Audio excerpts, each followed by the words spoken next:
Greetings, I am Lies. And I am Scandal. And let's play a game together. Woo! All right. All right. We just threw a temper tantrum in this thing. Yes. And we are ready to see what everyone thinks of us after having acted genuinely upset about this whole situation. No sport. No Cannot sport. And we have discovered we actually have a timeline. We have been here for at least 5 months. Because they said at the beginning, like, our tournament is 6 months away, and now it's a couple of weeks away. Yes. So, Timeline. This was 6 months of experiences. Wow. Just my bros. All right. Aye. And the nurses have never had a day off the entire time. Nope, not even one. Or a night shift. Or Nope. any shift. And we never figured out the ghost thing. It just sort of happened over there in the corner. Wonder what they think of me right now. They probably think I'm some sort of spoiled brat who just wants to walk and play sport. But really, I want to walk so badly and play sport. I mean, soccer. I want to get out of this wheelchair now, like I've done a few times already. Yeah. Feeling better, honey? Ah! Oh, Louisa! I say calmly with a period instead of an exclamation point. Didn't see you there. Oh, As no. I talk to myself out loud. Blah, blah, blah. I asked a question. Are you feeling better? Well, that's really shitty, by the way. I'm okay. Wow, like, that's just rude. It's That fine. is Louisa, though. That fits her character very well. Of going, I have. The you problem will is Nikki accommodate has me. actually done it as well. Uh-huh. So even as much as, like, They both I get do. that people share language, especially in regards to, like, when you watch people who work closely together and they happen to be friends, they share basically language. They share syntax, they share speech patterns, they share a lot in regards to how they compose themselves and how they word. So, which is why you can tell Lies and Scandal hang out a lot. Yes! But basically, like, to me, it's especially frustrating in terms of this game is because what I always thought was very interesting in terms of stories was that the characters are so ridiculously unique. Not you can kind of tell this person from this person. You can kind of tell that person from that person. But that's also why voice acting adds a lot to games for me, because then it's much easier to tell them apart. Yep. Yeah, okay. All right. Yes. I guess so. Look, Louisa, I'm sorry for the way I acted back there, but not for the way I acted back there before the doctor came in. Yeah. That was incredibly stupid of me, and by that I mean How does that emotional. make you stupid? I mean, A lot genuinely, of- I don't understand, like, Mister's level of, basically what I interpret personally as just toxic behavior. Like, toxic masculinity, hands down. I'm just going, oh, well, I should be more manly about this. And it's like, but that I has should nothing. never be emotional. Yeah. That and, has nothing. Yeah, but I was going to say, but that doesn't really have anything to do with it either, because I don't understand the character's motivation at all. The character seems very much of, like, fear of vulnerability, fear of basically, like, not being in control, fear of basically not also being the center of attention in a way that I don't understand. Like, I don't like this character very much, and it's fine. Yeah, it's been hard, but it's just like, that was incredibly stupid of me. He does describe himself as stupid when he does something he didn't want to do, even if it's not a mistake or having to do with intelligence. Right? Because emotional composure doesn't have anything to do with being smart. Yeah. But I've heard a lot of people say that when they're going, the thing I chose to do, which I assume was a choice and not just a reaction or an impulsive action, right. was, stupid because I chose it, and it was stupid to choose it. And And I'm it's like, sometimes you're really not making conscious choices. You're just acting. You're very much reactive. Uh-huh. I'm heading back to Dr. Barton to... Darton. Yep. Darton. To Darton to apologize. He did not deserve to be treated like that. Oh, honey, don't worry about it. He's way too fucking, like, high on caffeine right now to be able to contemplate anything. He's vibrating beyond the stratosphere. It's okay. She scoffs at me. Of course she does. Like, she doesn't laugh. She just scoffs. Scoffing at me. is not friendly. No, it's very unfriendly, actually. No need. Dr. Barton fully understands your reaction. He just you told piece you. of shit. That you couldn't have anything you want. Period. You're fine, honey. You have no idea how many outbursts we've seen in this hospital, which is true. Hospitals are very high. Emotional anxiety? Yeah. Yeah, not to mention how many people are going in, at least in America, not knowing if they can afford it, and everything about it being more stressful because everything is weighed from a money perspective in reference to their health or survival, and that is a tough place to be. I have heard some terrible stories about people who are like, this person was sick. And once they ran out of their medication, which is all they could afford, they basically just waited at home until they died. Because they couldn't afford to Like, save their self with it, but they couldn't afford to treat their curable or preventable illness. Yep. And and I've heard people go, well, they just need to get into debt. And it's like, sometimes you're not even allowed to get into debt. Mm-mm. Sometimes you cannot even go to the hospital and go, I don't have insurance and I don't have a job, but I have disability.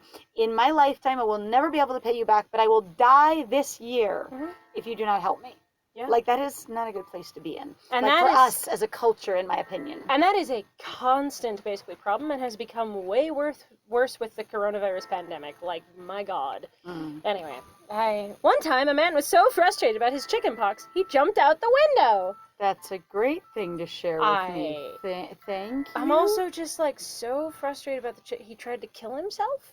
And you're saying this in a jovial fashion? Or is this supposed to be a joke of him trying to escape because I don't want to be locked up in here? Because we admitted him here and said you had to stay here because you can't infect other people with your chicken pox. That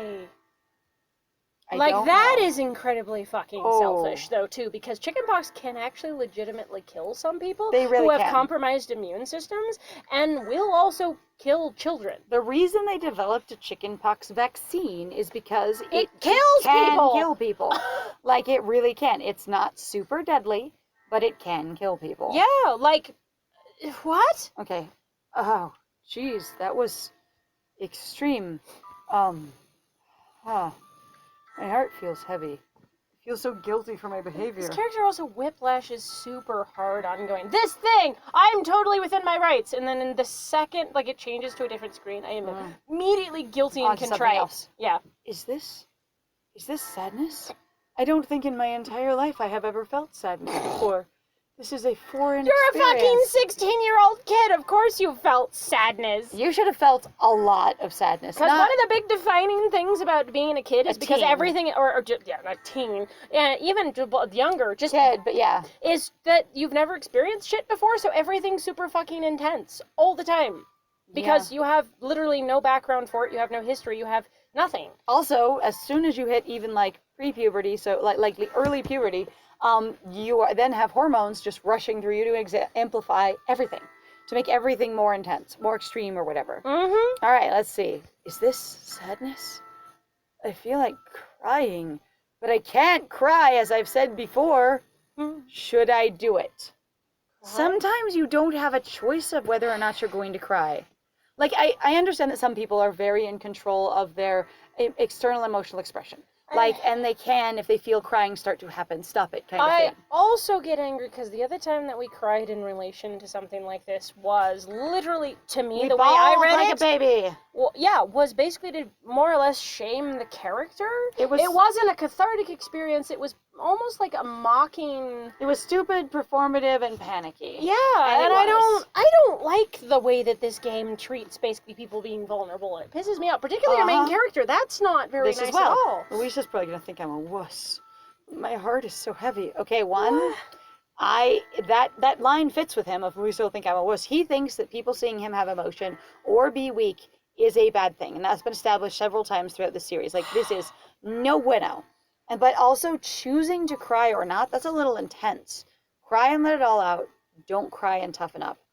Oh my God. Okay, so for me, I advocate cry, let it out. If you feel like you want to cry, you need to cry, it is okay to cry. Now, it can be challenging sometimes to cry in front of other people because they may have certain beliefs about what your crying means, or that it requires some kind of action or interaction. Right. And the thing is you may not feel comfortable crying in front of a specific person or under a certain circumstance, but sometimes it happens to people anyways.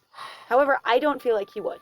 And okay, so again, strictly, so what we usually prefer to play, so if you don't know or if you've forgotten, just quick refresher, most of the time we really do try very hard to play from a character perspective. Yes. Even if, like, I know we forget things and whatever else, because sometimes these games are so long, or there's so much basically to remember, and that's not your fault. It's just kind of one of those things that's sort of our thing that we're learning to deal with. We try very hard as we move through these to build a character and make choices from that character's point of view. Right. So I believe that Mr. being who he is and what he has done before and the massive lengths he has gone through to hide his emotions, I do not think he has grown or developed enough to be vulnerable in this way, and especially since he's just admitted embarrassment to his previous emotional outburst, Yeah. I think he would be more inclined to go, I can't have a second emotional outburst. Which is, to me, also really sad, because I can totally understand where my friend is coming from in regards to character development, and it's one of those things that, like, it might be hard also, I can imagine, for somebody going, well, I'm developing a character, but I would really like this thing to happen. It's going, sometimes what you want and character development is not always going to be positive. And what they'll do, or isn't always what's going to happen. Yeah. I still like to quote the thing of Neil Gaiman when he was writing Anansi Boys.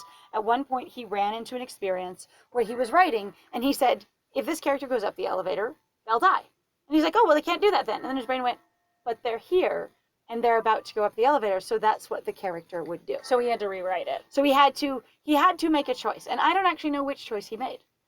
So I don't but he was just like, he realized that he couldn't just have them not do it. Right. Because that's obviously where they, with their actions, landed in. So if you're writing for character rather than plot, you get to these places sometimes where you go, this is what I feel the character would do, and I don't necessarily agree. Character motivated plot rather than plot motivated character. We actually just really recently had a pretty intense experience in Doki Doki Literature Club, and if this is, you're listening to this way in the future, then you can go check out that, playthrough if you want to, where the character would have chosen something that we felt was pretty heartless and terrible, and they did nonetheless choose it, and we interacted with that. Yes. Anyway, we're gonna not cry and toughen up. I do my best to hold back my tears, and the game will tell us whether or not we succeed. Right. Do you feel like crying? Because I started crying. Do you feel like crying? What? Me? Your lips are shaking. Your nose is reddening. Your eyes are... This is so fucking artificial. I'm sorry. Your nose is reddening. Your eyes are watery. Is my voice cracking? Signs of someone who's trying not to cry. Can't fool me, young man. It's okay. I can try not to cry if I want to. I take a deep breath and force the negative feelings away. I'm telling you, Louisa, I'm not going to cry in front of you.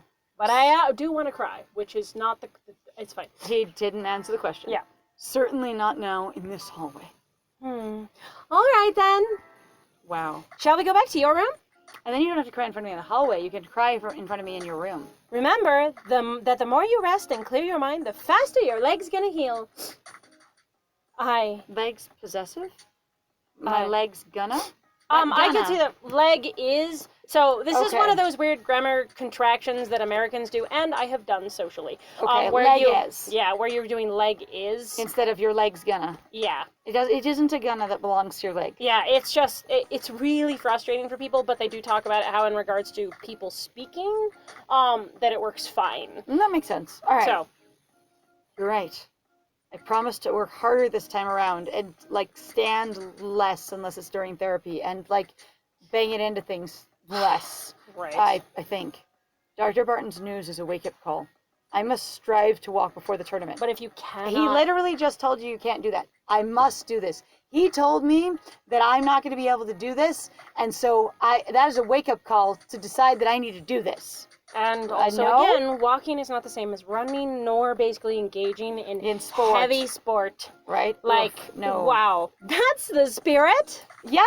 There we go. Fuck yourself up. A doctor's diagnosis is not a death sentence. At the end of the day, you're in control of your destiny. So if you just decided with the power of your mind to heal your leg right now, it would be healed. Okay, so I have some extreme just conflicted Problems feelings with that that, because while I agree to some degree, absolutely, that it is a part of your mind experience in regards to what I have seen with people being in the hospital, there's also a lot about, if you don't have enough money, it doesn't matter how much will you have, because you cannot get the correct or proper medication in order to survive. Or treatment, or support, or equipment. There are so many parts to this, and I have totally heard miracle stories, person just decided that they weren't going to die and it didn't happen. That is, or that they weren't going to go through this horrible thing and it didn't happen. And I want to say that those are really cool, and the power of the mind is amazing. And I'm one of the first ones to endorse the power of the mind, but also... sometimes you can't get yourself into that space. Yes. And so... I feel like this is a guilt trip, too. There's a level of going, you can do this with your mind that turns into a guilt trip of you're failing because you're choosing to. And I've had a lot of people, as I've delved into the understanding of human potential and stuff, because it's a very popular field right now, and I find it fascinating because magic, real actual cool magic, that is science, right? And if you're not familiar with human potential development and stuff like that, you can search it up. It's a fascinating thing. There's a lot of people that want to sell you a lot of ideas about it in books. But also... Which is why we endorse going to the library and using audiobooks for free. In fact, yes. And if you want a real simple version of things, you can get The Secret by Rhonda Byrne. And it will give you the real basics with a whole bunch of more advanced book references in it for using your mind to change things. Yes. I say, but the thing is there's a lot of...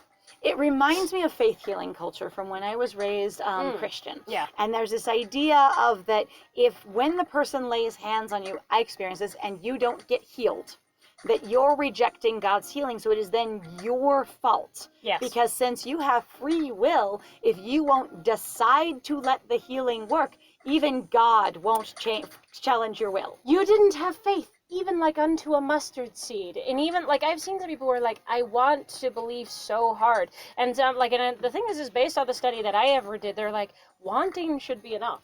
It really Wanting should. is the faith. If you have enough belief to want it, because if you didn't believe in it at all, you would never want it. Yeah. If you thought it was impossible. Yeah, completely. So that is the faith. Anyway. And that's the thing that also irritates me in regards to sometimes. So my friend and I, where I appreciate my friends' basically enthusiasm for like human potential stuff, but I also don't always agree with them about it because I do. The reason why I also mentioned, for example, like the library thing was because I also recognize that lots of them really do, in my opinion, tend to also try to take advantage of people because it's that faith-based experience that I've run into in regards to religion, and I've had a really abusive religious background. And most human potential experts that I've ever run into are trying to get you to buy their product. They are trying to get money out of you to theoretically teach you how to empower yourself. And it is theoretically because they come from very different backgrounds and very different experiences. And basically for myself, whether it was in reference when I was young to the power of God or in reference to when I was older, the power of your mind, it can be an incredibly devastating experience when someone tells you, well, you have the power to decide, and you go, so you should just decide. And you're saying, so I'm choosing to make myself sick, so I'm choosing to make myself poor. And some people will say, yes. Yes, you are. Because you have free will and because you're powerful, you are choosing the conditions of your life. Right. And I've heard people do it from a God perspective as well as from basically a science perspective. And I don't think anything... Or a pseudoscience perspective, as it may be. As it is. From a pseudoscience, new science, soft science, whatever you want to call it, perspective. New age science. Of going, whatever you want to do. I was going to say, this idea of it can be used against you to hurt you. Yeah. And especially for people with depression and low self-esteem, there is this incredible amount of turning it in on yourself and going, well, I'm clearly just deciding to hurt me because, and that's not necessarily the case at all. Which is, again, where we got really angry. I think, like, at least internally, there was a lot of frustration and anger that's actually directed at least currently, the main character in Doki Doki Literature Club, because there's a lot of the language that character uses that sounds basically very abusive and very manipulative, of going, well, if you don't trust me and you don't have your faith in me, it's your problem. Putting the responsibility onto everyone but themselves. Yes. And so this line bothers me, and I could go on a huge rant about it, but like, at the end of the day, you're in control of your destiny. Conceptually, okay, fine. Functionally, don't put that This is a really irritating platitude, basically, with a lot of background behind it. Let's go! Louisa takes me... I was already at my room. I was in front of my room. Louisa takes me into my room because I was at my room door. Thanks. Unless there's a hallway after my room door, and then she has to take me to my room from there. Please rest for a while. We have a long road ahead of us, but we're going to win this battle. With a leg healing normally? I promise you that. And in a few weeks where we already can't get up, and actually, as far as I understand, typically, even with a broken leg, you're usually supposed to be up. She leaves me for the time being. I mean, goodbye. I don't know, because I've never broken based on the research that I did when I Googled it, they really were talking about usually within like the first week or so, you're supposed to be up. Moving is important, and getting vertical and doing assisted walking and stuff, Yes. And physical therapy doesn't only happen with the physical therapist during the appointments. So I have been to a lot of physical therapy appointments, not for myself, but with friends and family and stuff. Right. And my friend is very able-bodied, and it's cool. It is really a privilege, and I appreciate it deeply. All right, and there's this experience of going, they give you homework at every single session. You go there so they can show you what you're going to be doing on your own, for the most part, not so they can do all of your physical therapy for you. All right, she leaves me for the time being, but she'll be back. Oh, I perform my breathing exercises. We have breathing exercise? Okay, as I say, that's thanks. fine. Thanks for sharing all of our stuff with us. We appreciate it. Okay, mister. You can do this. You know how to breathe.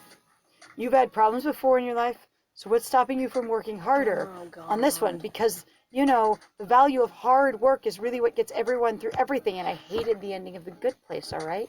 Thanks for the You puritanical can do bullshit. this for the merits of hard work. Hard work. Rinse and repeat. You can do this. Huh? Rena. Uh-huh. Someone knocks on the door.